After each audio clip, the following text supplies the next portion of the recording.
One political decision, one tariff, and in just a matter of weeks, U.S. oil exports collapse by a staggering 94%. What looked like a bold geopolitical move has turned into economic chaos. Drilling has frozen, prices have plunged, and entire markets have been thrown into disarray. Is this Trump's toughest foreign policy strike yet, or the beginning of America's biggest energy disaster? Before we dive into this unraveling crisis, make sure to subscribe for more deep dives into global power shifts. Hit the like button and ring that bell so you never miss an update on the forces reshaping the world economy. On April 2, 2025, President Trump took the stage to announce a sweeping 25% tariff on any country that imports Venezuelan oil. The reasoning: cut off Maduro's regime from one of its last viable sources of income. On his Truth Social platform, Trump hailed it as Liberation Day for the U.S. economy. A strategic move in his continued trade war, this decision was framed as moral, economic, and patriotic all in one. But within days, that celebration turned sour. Instead of hurting Venezuela alone, the policy backfired, and hard. U.S. oil exports plummeted by 94%, energy markets were rocked, and companies across the American South found themselves buried in losses, layoffs, and uncertainty.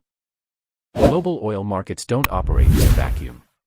They're interconnected, fragile, and quick to respond to even the slightest policy shift. So, when the U.S. slapped this tariff, the effects weren't isolated. Traders panicked. Prices began to slide. Investment strategies that depended on stable export flows were wrecked overnight. Executives and analysts were stunned at how quickly things spiraled. Even though the policy targeted other countries buying from Venezuela, the shockwaves slammed into U.S. shores. Energy markets are like dominoes, you knock one over, and they all start to fall. Forecasts were shredded. Drillers had no way to plan.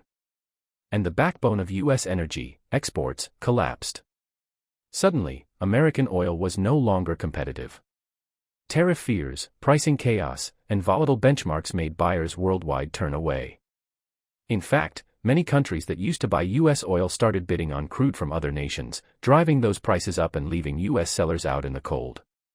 Some buyers just canceled orders altogether, fearing future policy shifts and unpredictable pricing.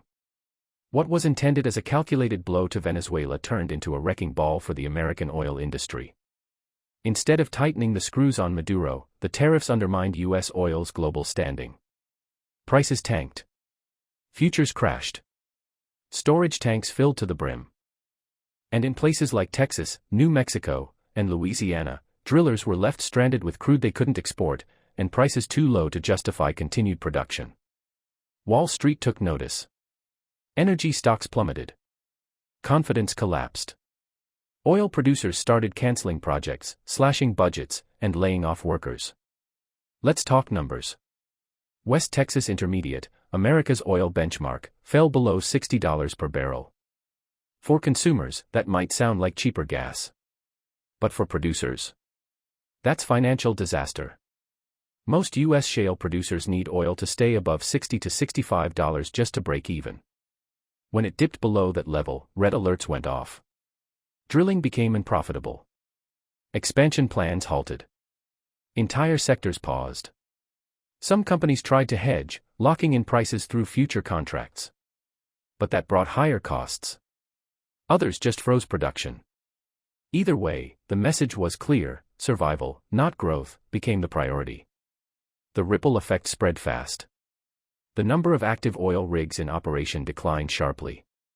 Exploration and production activity, which had been booming just months earlier, started shrinking. The Dallas Fed's energy index dropped into negative territory.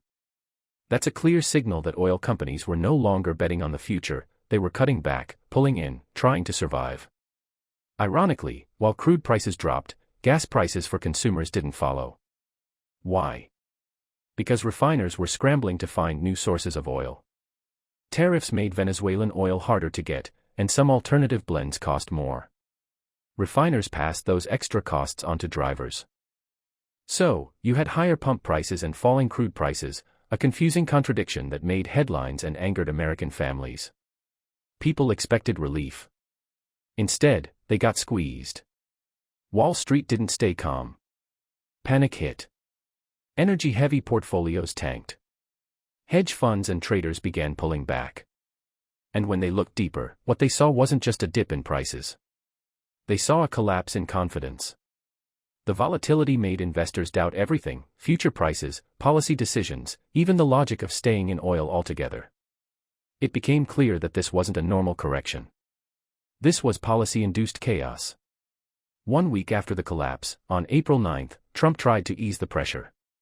He announced a 90-day exemption from the Venezuelan oil tariffs, except for China. The message was mixed: tough on China, soft on others. Markets reacted instantly. Brent crude rose above $65. WTI bounced back to $62.35. It wasn't a full recovery, but it stopped the bleeding.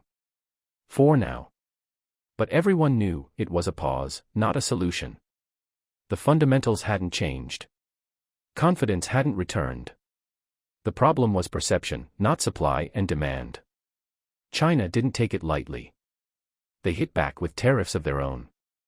That added more fuel to the fire, and markets turned even more chaotic.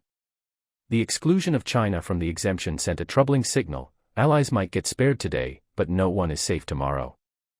For oil traders, it became a gamble. Not just on prices, but on politics, diplomacy, and even tweets. Every headline could swing the market. Risk analysts started working around the clock, adjusting hedges, rewriting forecasts, and tightening credit standards. On the Intercontinental Exchange, ICE, futures and options trading exploded. Over 219 million contracts were traded in Q2, up massively from the previous quarter. It was pure panic. Everyone, from hedge funds to small producers, was scrambling to protect themselves from the policy whiplash. And for those who couldn't afford that protection, the results were brutal. Smaller firms folded. Others canceled projects. Some gave up drilling rights altogether. Here's the scary part: this wasn't even about oil fundamentals anymore. It was about fear. Energy markets stopped responding to actual supply and demand. Instead, they reacted to press conferences, tweets, and rumors. This wasn't business. It was survival in a battlefield run by headlines. Long-term strategy gave way to moment-by-moment trading. And the cost of staying in the game kept rising. As producers slowed down, refineries kept churning. But demand wasn't rising. Inventories ballooned, especially in key hubs like Cushing, Oklahoma. The market slipped into a condition called contango, where future oil prices are higher than current ones. That may benefit storage companies, but it signals one thing: the market is glutted. Producers held oil hoping prices would rise. But that wait just made things worse. Meanwhile, demand wasn't helping. The International Energy Agency reported that oil demand growth was at its weakest in years. Not just in the US, but globally. Factories slowed. Shipping routes dried up. Travel declined. And trade tensions between the US, China, and other nations made companies hold back. Less manufacturing. Less freight. Less flying. That means less oil burned. And all this happened just as American producers had ramped up output, expecting continued growth. Instead, they were left sitting on a surplus with nowhere to send it. The Permian Basin, once the crown jewel of US oil, also slowed. Companies canceled projects. Laid off workers. Delayed drilling. Even giants in the industry held off on new investments. Banks, scared by volatility, raised lending standards. Credit dried up. And without financing, even big players couldn't expand. The oil boom was officially in retreat. Capital discipline replaced aggressive growth. Investors wanted stability. Fewer wells. More caution. And even that required more money to hedge against price swings. The cost of hedging went up too. Everyone demanded more risk protection. That made every dollar of investment harder to justify. Optimism faded. Growth plans paused. What started as a political jab at Venezuela ended up gutting the very industry it was supposed to strengthen. U.S. oil exports crashed by 94%. Rig counts fell. Prices plummeted. And investor confidence evaporated. The message to the world: America's oil industry isn't just at the mercy of markets, it's now hostage to policy decisions. So, what are your thoughts on this? Was this a miscalculated move, or a long-term strategy that just needs time to work? Drop a comment below. If you found this eye-opening, make sure to subscribe for more deep dives into what's really happening in the world. Leave a comment. Have you felt the effects of this crash? Know someone who works in the oil industry? Share their story below. And don't forget to like this video and share it with someone who still believes energy markets are immune to politics. Thanks for watching.